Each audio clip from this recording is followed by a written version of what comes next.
everybody. Welcome. We hope you had a wonderful week. I am Glenetta Heyman. And I'm Liza Esqueda. We are your business and trademark BFFs, and we are here for our Saturday Spotlight. We are, and we're here today with Stephanie, and she has a lot of great knowledge that members of our group could benefit from. So we're really excited to have her here today and to have her share all of this with you. So with that, I will let her introduce herself and her business. Excellent. Hi, I'm Stephanie D. McKenzie. I am the lead coach at The Firms, which includes the relationship firm as well as the healing firm. And as I'm actually a coach with a crazy background. I have about 11 certifications and 3 degrees. And so out of that space, I love to serve our clients and help them heal, shift, and be their own superhero in life, in love, in business, in healing, health, and in wholeness. And so I often tell people I'm a super coach because there's literally no area that I can't touch. And I tell my clients, it's like, listen, you have about 6 coaches right now, and they all look like me. So I really enjoy being able to offer them a holistic experience, no matter what their desired outcomes are. Ooh, I love that. I love your energy, and I love what you bring to the table. That sounds beautiful. I was going to say the same thing. I can feel your energy from here. I love that. Yay! It's endorphins. I just finished working out. Sorry. Awesome. We need to get on board. So you have 3 degrees? I have 3 degrees. I have a bachelor's and 2 masters. Tell us about that. Yeah. Okay, so of course the bachelor goes without saying, you go into college, that type of thing. But the first, of course, I have an MBA, and I had to get that because at some point in my life, I decided I wanted to be a college professor. Prior to that, I owned an award-winning marketing agency, and young people or younger people wanted to come work with us. They probably just wanted to come because of the celebrity events and all that, but we'll just say for the sake of argument, they wanted to come work with me and the team. And so they would come in and they would, have these portfolios and, these 4.0s. And I would look at their work and I'm like, well, where's this? Where's this? Where's this? Where's this? And they didn't know what any of that was because some professor had been sitting in a classroom for 20 years and was not giving them the best practices for this time. And so something just hit me. And listen, though I love marketing, but I am an educator to my core. And something said, you got to do something about this. And unfortunately, I was not awesome enough to be able to become a professor without having a master's. So I had to go back and get a master's. So I got my MBA with a concentration in management. The second master's was not even a plan. That's another divine hijacking. And I have a master's of arts in Christian leadership.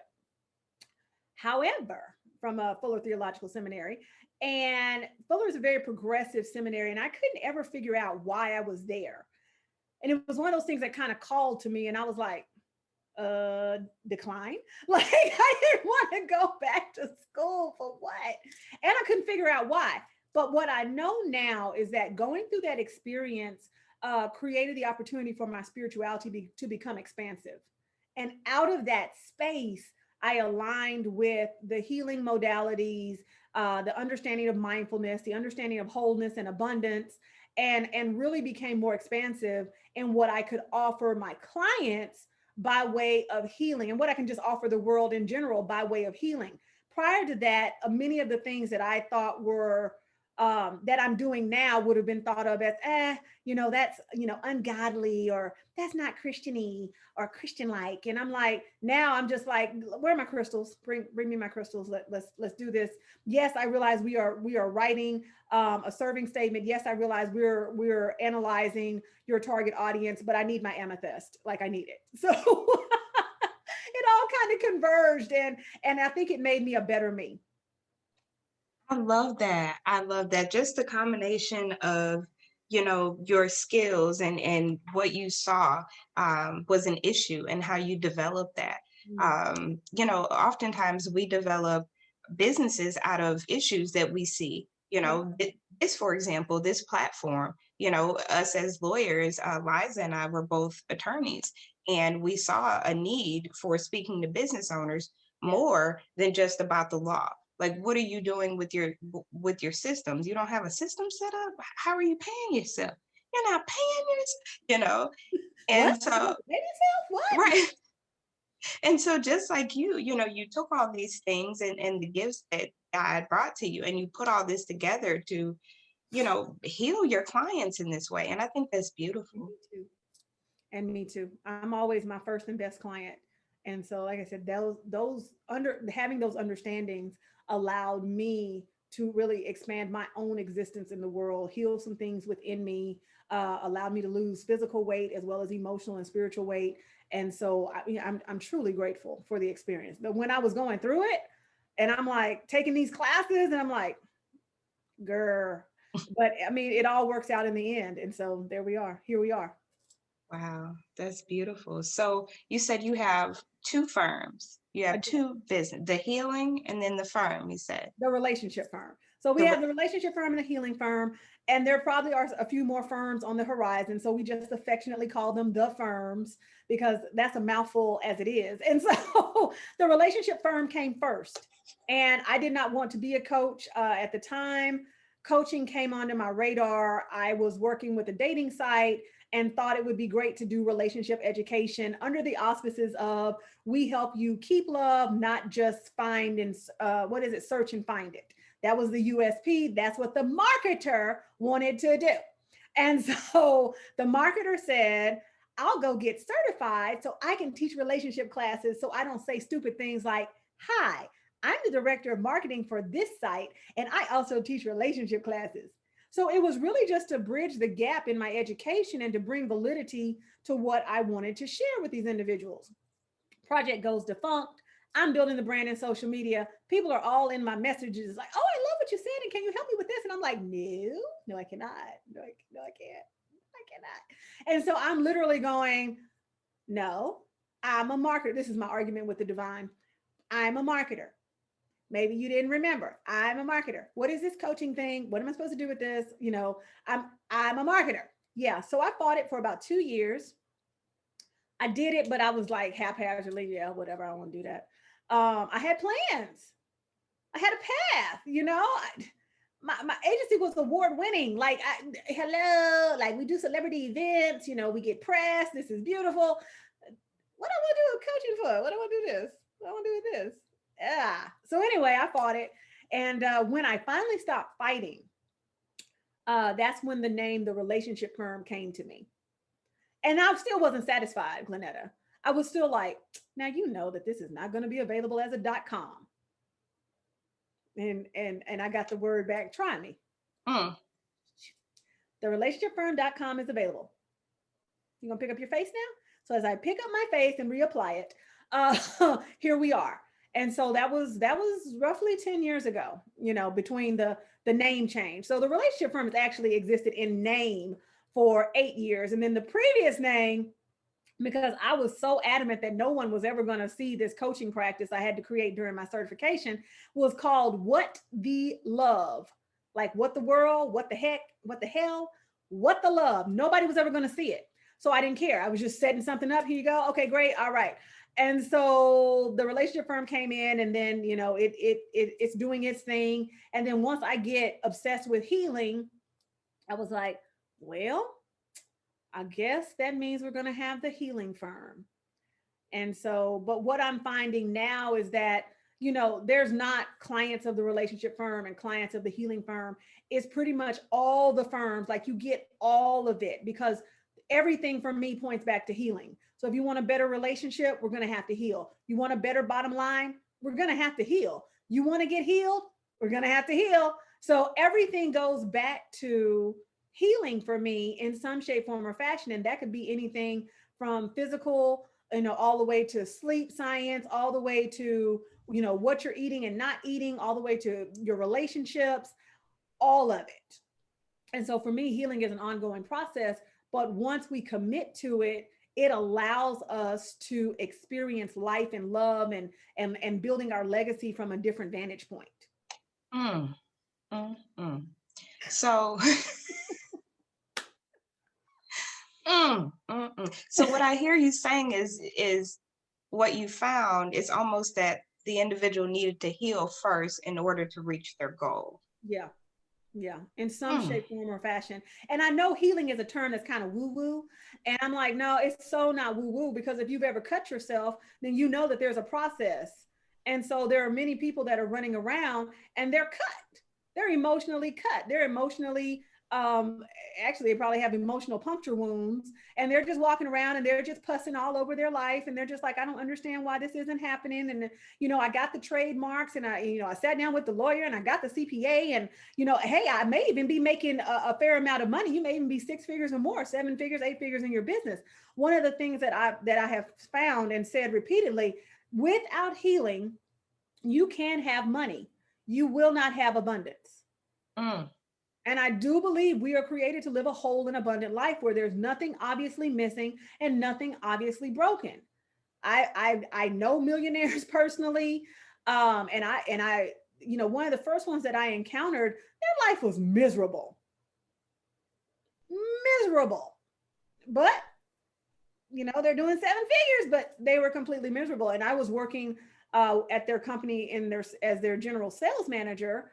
And I'm just watching this daily. It's like a soap opera, like, let me get popcorn, because it's just complete drama.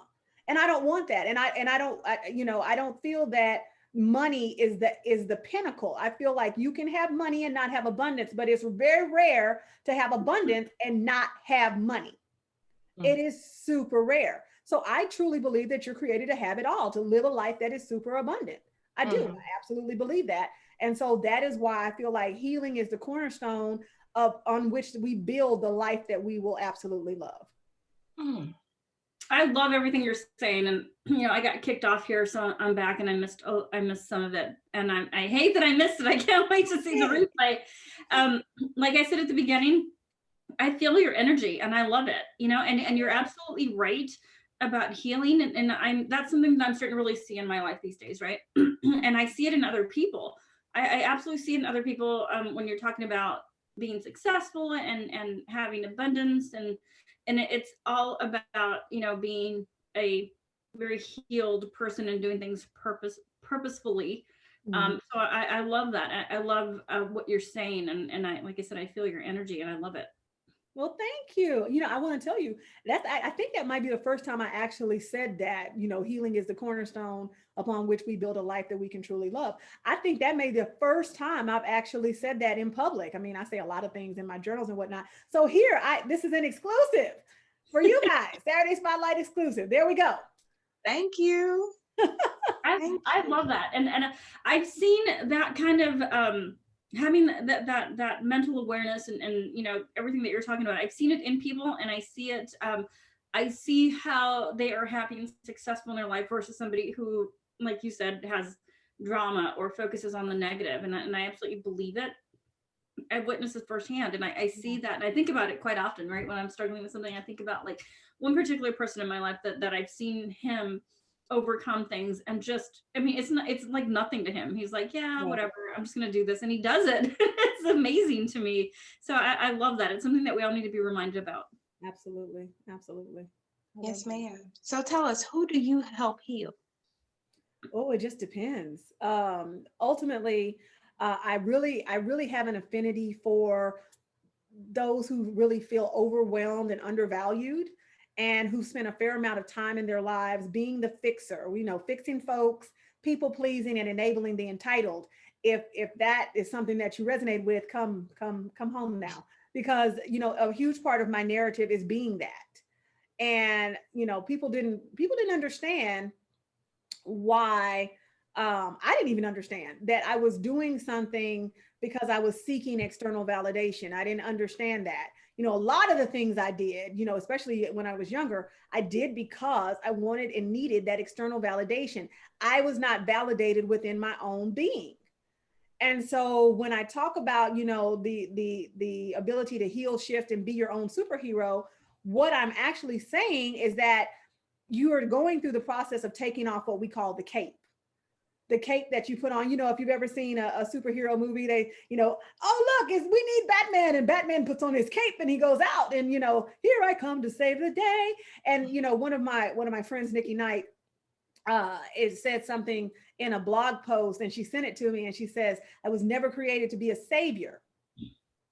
I'm created to be super, but I was never created to be a savior. But many times we have taken on the identity of a savior because we have been so lauded and loved for how we fix things, and we're the one to call, and we get it done. And in the middle of the night, if you need a ride, you can call me, and it doesn't matter if you're 50 miles outside of town. No, nobody's done that, but I'm just saying, I know people who have gotten those calls. And when you're still seeking that external validation, there's nothing wrong with helping people, but helping is innately indicative to the reality that that person is doing their part. When you're helping someone that's not doing their part, it's called enabling. And the good news is that the enabled are also the entitled. So if you decide to not enable them, you're going to feel guilty, but you don't have to, because their enabled self will go find somebody else that will allow them to do that. So you can be free. You don't have to work that shift. No more. I love that you're saying that, and it's really resonating with me about not being a savior, because I had a moment of enlightenment recently when I realized that, I'm praying, God help me do this, instead of like, God do this. Right. Who am I? Am I on your level? I don't think so. So why am I asking for you to help me do something, that is out of my control? So I totally understand that. The enabling and I understand the whole savior thing, because I've been there, and it's been eye-opening for me to recognize that, I'm just a person, and I'm not on the same level as God. So what am I even asking for? Exactly. And what am I even trying to do all of this godlike stuff for? Like it's maybe I hate to say this, but sometimes people need to hit rock bottom. Rock bottom will teach you lessons the highest peak never will. And so, when we're in this space, and I've done this, I had a friend, and they were going through tough times. And part of my role at that time was, if I have it, you have it. So I'm giving this person hundreds of dollars, not realizing that they're a complete charlatan. They are going around to everybody in our circle with a different story so they can get money, different sob story. And because we were all adults and kind of spread out, we didn't talk all the time. And so at the end of it, when it kind of crescendoed and came to a head, we were all like, now what just happened here? But what he did was the same thing that most emotional sharks do, most predators do. They smelled blood in the water, and they knew that we wanted to play these roles. And so he just exploited the role, period. It's no different than a competitor exploiting a weakness. They know that you're injured. Well, that's an injury, right? Because when we are unable to validate ourselves internally and say, you know what, I'm worthy in my being, not in my doing. I don't have to do another thing to be able and eligible to take up space in the world. I have nothing to prove. When you come to that conclusion, then you operate differently. You operate your business differently. You operate your friendships differently. You operate your romantic relationships differently. You operate everything differently because there's nothing to prove. But when that has been a huge part of your narrative, it is a process to get to that point. I absolutely agree with that. I'm loving the Saturday Spotlight. You're amazing. And I love the way you phrase things. And I think it resonates with me. And I think it resonates with everybody. I mean, you have this capability of expressing your ideas in a way that really hits home. So I love that. Thank you for all of it. Thank you for sharing all of it. I'm so happy to be here. This is really great. And I love to share. If you can't tell, I love to share. And I don't mind bearing my scars, because I worked hard for these scars. I could just be sitting up here wounded, hey, just giving you some surface nonsense about, because now it's all love and light. No, I can be dark, and and I'm okay with it.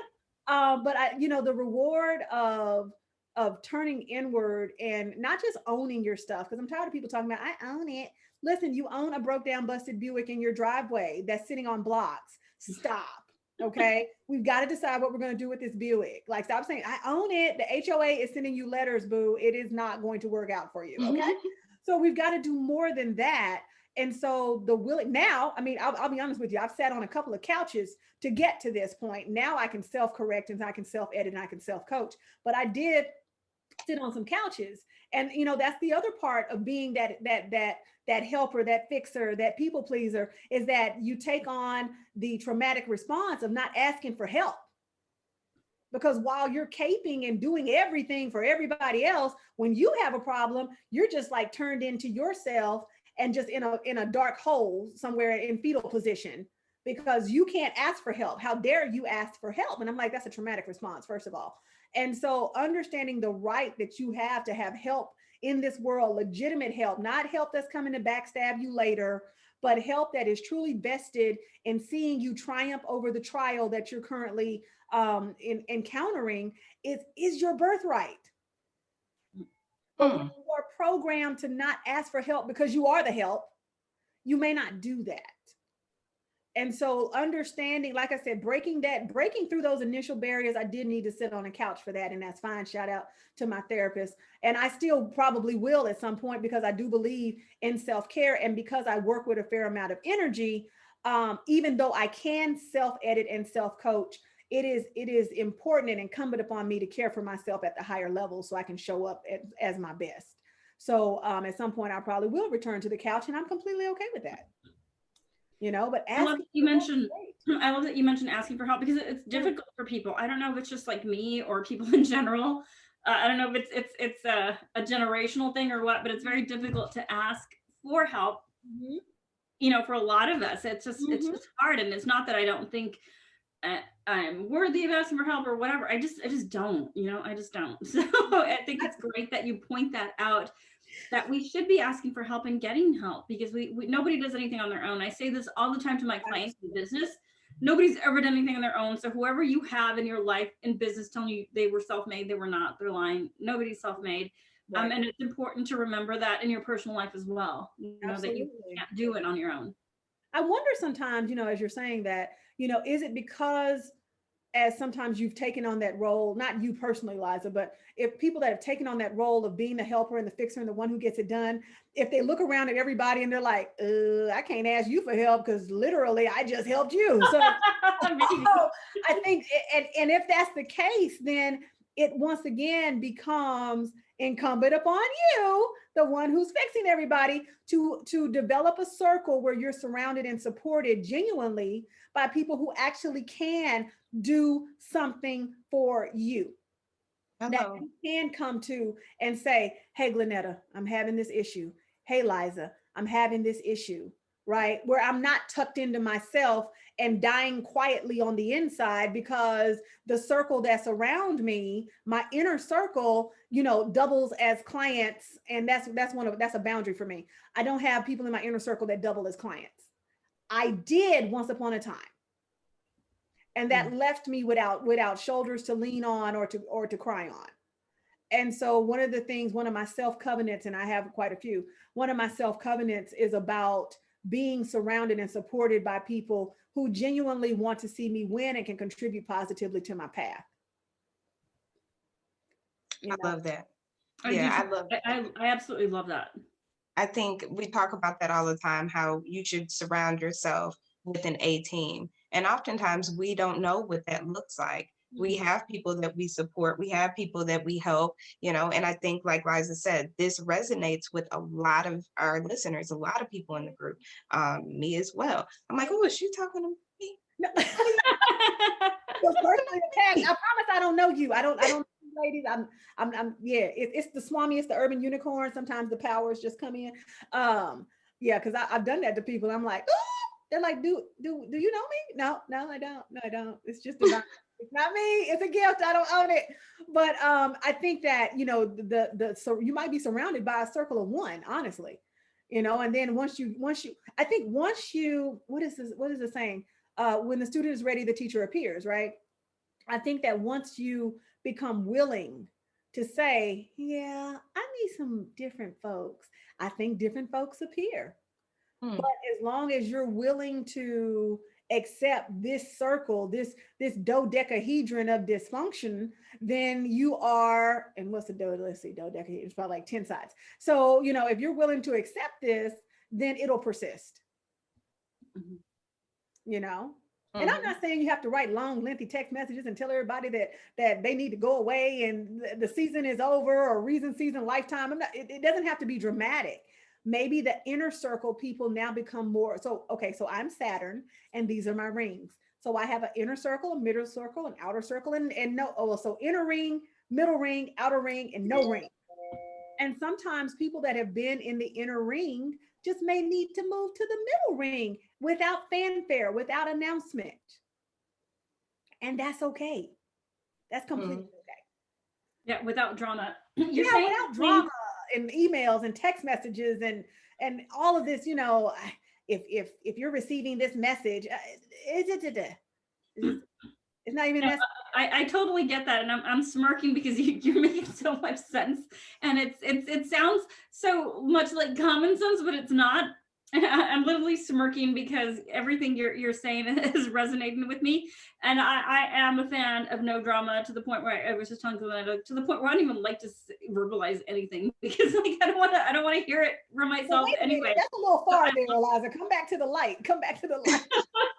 Verbalize something. But you know what? I get it. You know, nobody wants to deal with drama and confrontation. And unfortunately, you know, we have a whole generation of people that lack coping mechanisms, at least healthy ones.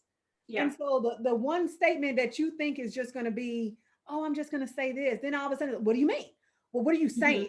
And then 2 days later, you know, I thought about what you said. You're cracking me up. This is like, yeah, I see this in life a lot. Yeah, and it's just like, what? Like, what did I say? What did I do? I didn't mean any of that.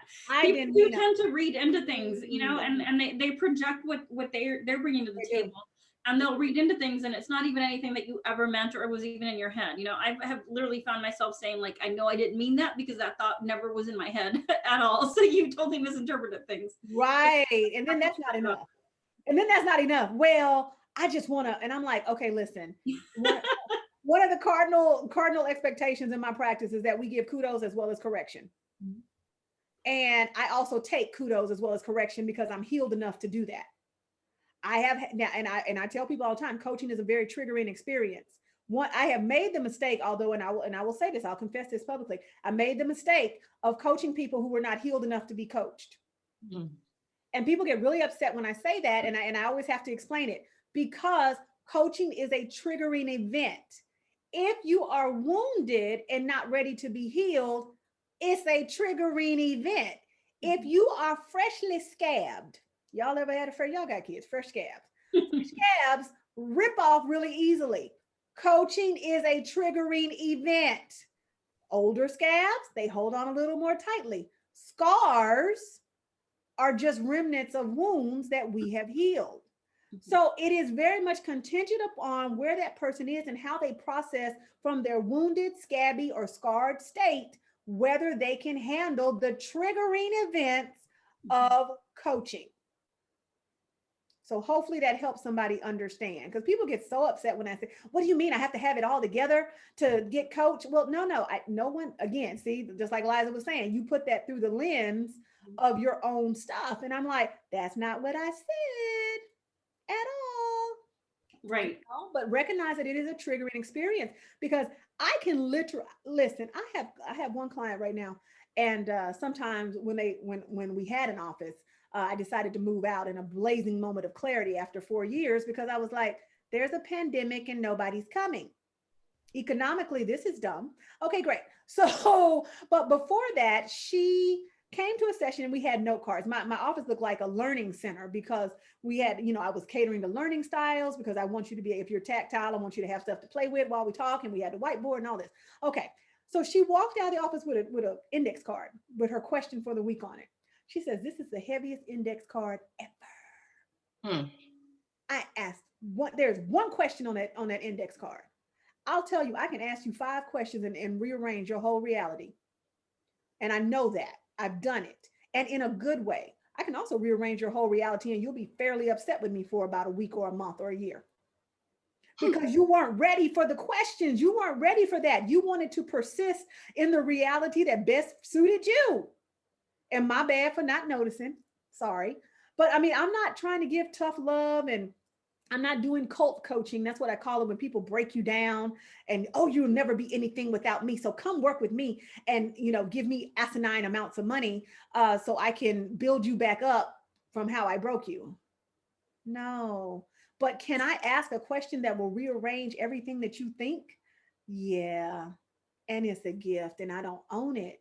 And I don't want to hurt you. But I want people to understand that a real coach is probably going to trigger you in a good way. Like I've had clients that I've triggered in a good way, and they broke down crying, and they were like, oh my God, thank you so much. Because we're trying to get you to see a vantage point that maybe you haven't seen yet. Because we're seeing the situation from a vantage point that you can't see. Everybody has a different vantage point here. So I just want people to understand that, especially if they're looking into coaching and realizing that, now maybe every coach is not this way, but as a coach, for me, I live for asking the good question. And the good question might be a little triggering. But my hope is, if it is triggering, that it triggers you into a thought process that propels you forward. That's my goal all day. Twice I a love I love that. that. That's a great goal. I love that. So, Yeah, and it kind of puts the person it all the way puts the person responsible for changing that's how right. they feel just by asking them the question. That's right. I love that. And they do the self-work. That's right. And we support them. Lately, I've been saying that a good coach, I feel like, is like a chiropractor mentally. They see where you're out of alignment. You say you want these goals, these dreams, these thoughts, and they see where you're out of alignment, and then they adjust you and you feel better. But because you've been in this misalignment for so long, at some point, you're going to start to revert back. So what do? You come have a session, you get readjusted until at some point you don't need to be adjusted so much, because now the new has become familiar. Mm. And this is the place where you dwell.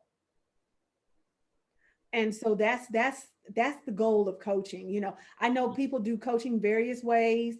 I've heard some nightmares and I've heard some dreams. I've heard, people having their dream coaches. I've heard people having their nightmare coach. Heck, I might have been somebody's nightmare coach. Let's just be real about that. When you work with people, you just never know. Y'all might be somebody's, nightmare attorney. Who knows? Because if you ask them a question or you didn't do what they wanted them to do, it could, again, sometimes you just never know when you're walking into it. But the goal is, for me, like, I stand firmly on the reality that the goal for my clients is to propel them forward by way of their own power. Not because I said it. I'm not giving you advice. I'm giving you tools. I'm equipping you. We have a multifaceted program. We have 3 levels that every client goes through. There's an orientation, onboarding piece we call foundations.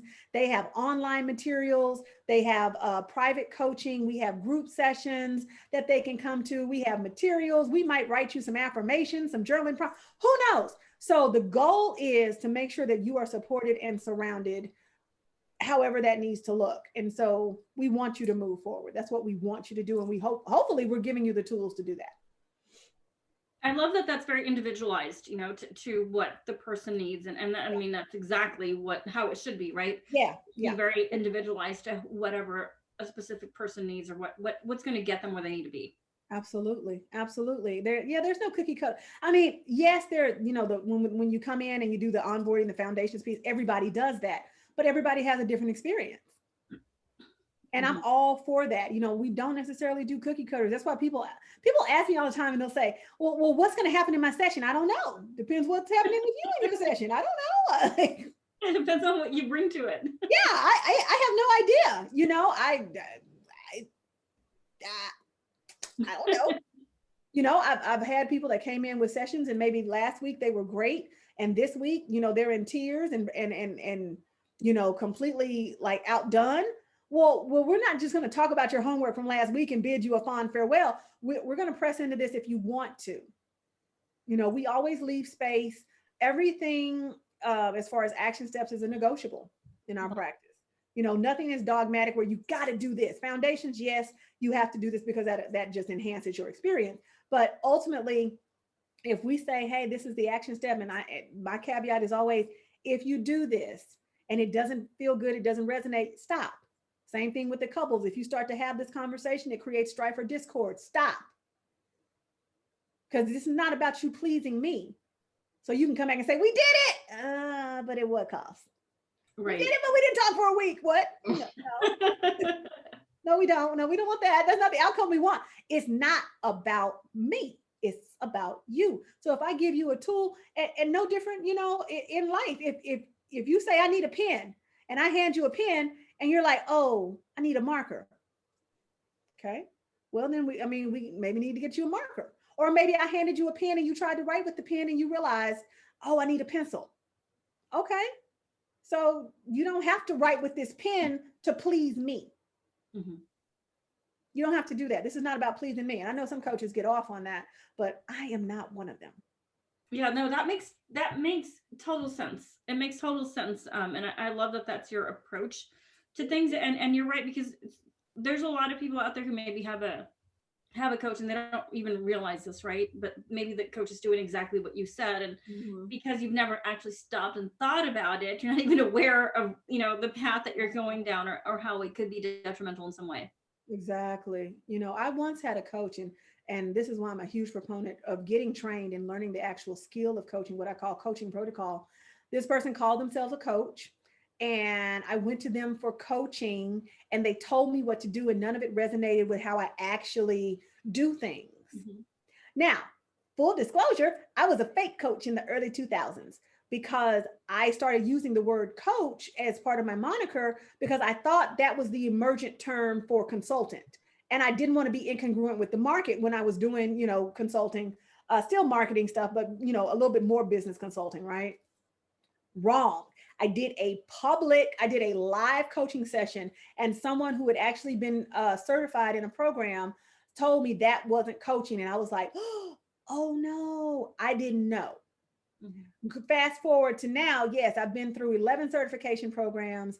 The first one taught me how to coach, and none of them taught me how to have a successful practice. 36 years of business taught me how to do that, but none of them taught that. And so as of recently, I've launched my own certification program because I was like, I can't take it anymore. I just can't take it. I want people that want to do this work and to shine their light in the world to be equipped to do so. As you can see, I think I have a pattern. I get fed up with stuff and then I go do stuff. I see it now. I see it. That's a good pattern though. Liza and Glenetta brought it out of me. Yes, I react to my frustrations. Yes, it's a pattern of behavior. Okay. Let's watch that. Let's be clear about that. Those are positive outlooks from the pattern though. There's positive things that come out from this pattern. I just realized that, I've done that once before. Okay. So yeah, that's me. Here I am. Wonderful. So you have the relationship firm, you have your certification program, you have the healing firm. So how do we find you? If all this resonated with us, with me, how do we find you to, you know, get this coaching or find the certification program? Tell us about that. I'm easy to find as long as you're looking for Stephanie D. McKenzie. D as in diva, dog, delicious, delight, whatever. But if you're looking for Stephanie McKenzie, she is a cyclist. And then she's also a woman in Canada. She is not me. Neither of those she's are me. So if you look for me, look for Stephanie D. McKenzie. You can find me at stephaniedmckenzie.com.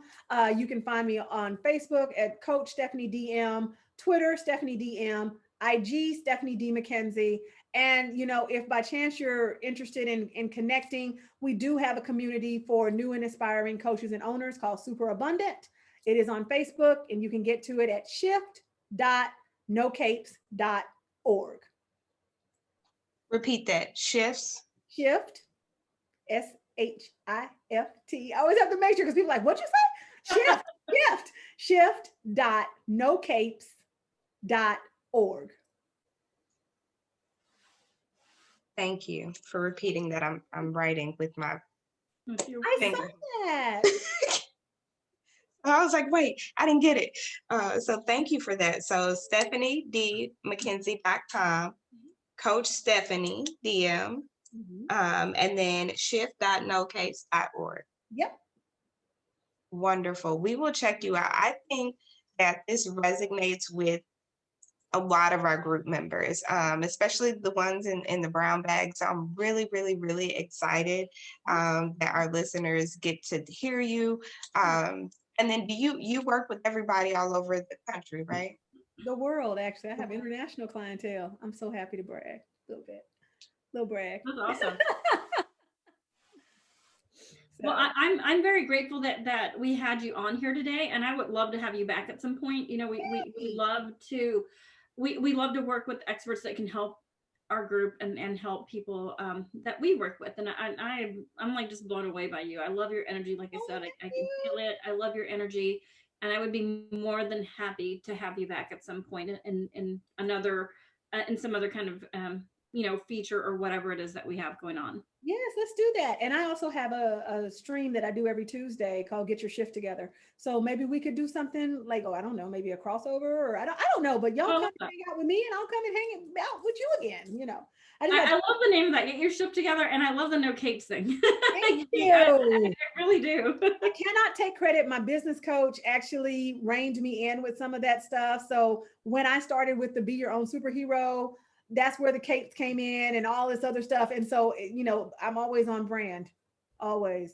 I love it. Always. Like it's important to be on brand. You're talking to two trademark lawyers. I know, right? I'm like, beat on brand. So you'll love, I just finished a trademark for the certification program. So its trademark name is Hero Coach Certification Program, and it is trademarked. Awesome. Awesome. Congratulations. Yep. Like that was a painful process. It wasn't bad. I love the attorney that did it, but I was just like, okay, we're doing this. Okay, great. All right. So I am protecting my property, my intellectual properties, ladies. So wonderful. We can't emphasize that enough with everybody in our life on a daily basis, how important it is to protect your intellectual property and to really own your business and own your brand. Absolutely. Absolutely. So I love the work that you all do, and I'm just grateful for the opportunity to share. So thank you so much. Well, I'm very glad you were here today. Me too. Thank you again for joining us. And we hope that you guys enjoyed the Saturday Spotlight. Again, guys, please check her out. We will include all the links below. So check her out, share with all your friends. Guys, this is so helpful. It has been. Thank you so much for being here with us today. Absolutely. Thank you all so much. Thank you, ladies.